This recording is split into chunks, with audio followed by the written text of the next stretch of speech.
welcome to the show. Come on.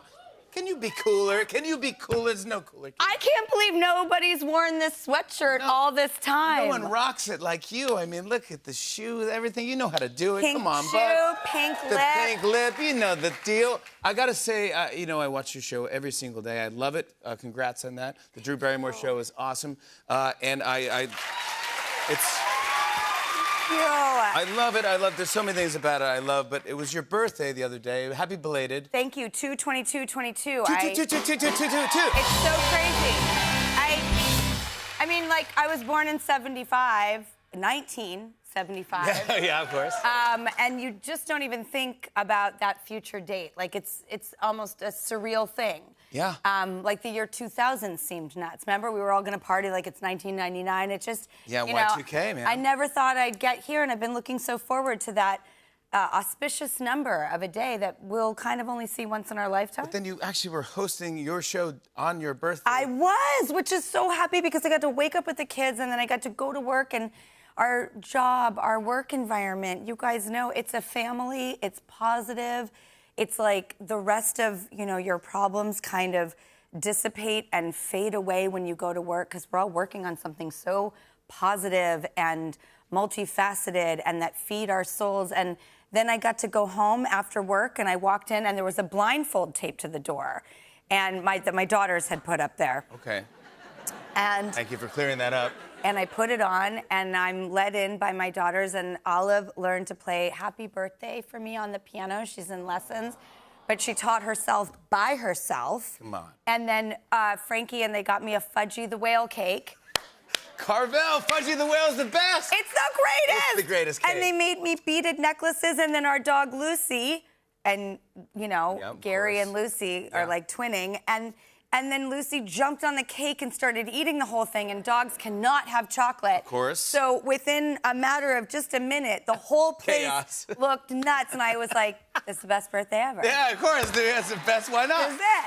I was watching your show because I was like, they were celebrating on your show, and then you got a surprise from the Go-Go's, and they came on, they zoomed on together, and they gave you this. They made you an honorary Go-Go. I mean, that's me. That's true.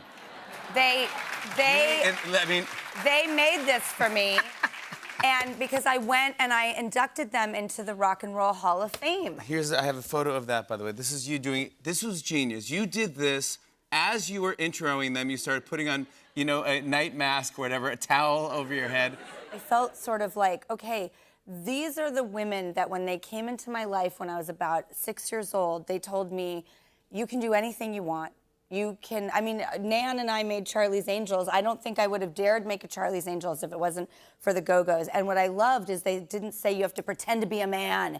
You get to be with your girlfriends and do everything you dream.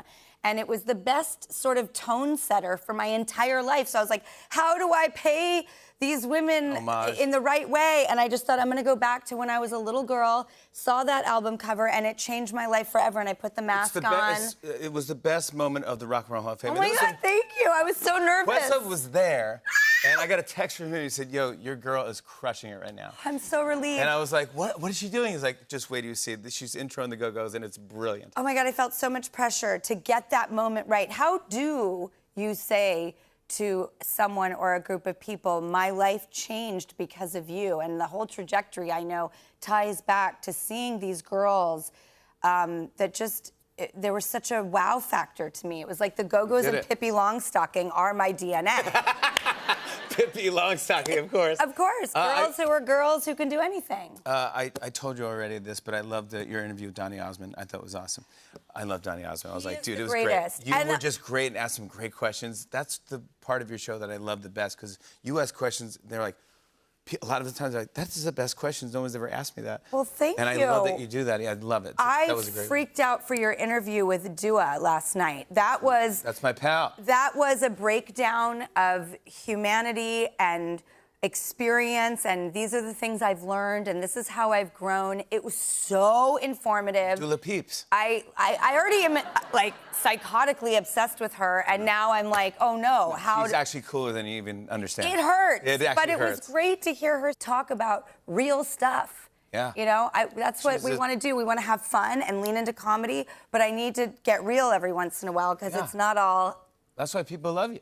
Oh, God. Yeah, because no, it's good. You get emotional. You're not afraid to do any of that stuff. I know our tone of the show is weird, but I'm weird. And I like comedy. It's medicine to me. I like news. I like, food and design and human interest and conversations and seeing somebody you've loved your whole life walk out and be like, oh my God, and someone you'd never met before. But you will always remember them after hearing their story. Everybody has a story. Everyone's got a story, yeah, and I want to talk more. Okay. Drew Barrymore. More with Drew Barrymore when we come back. Hey, hey.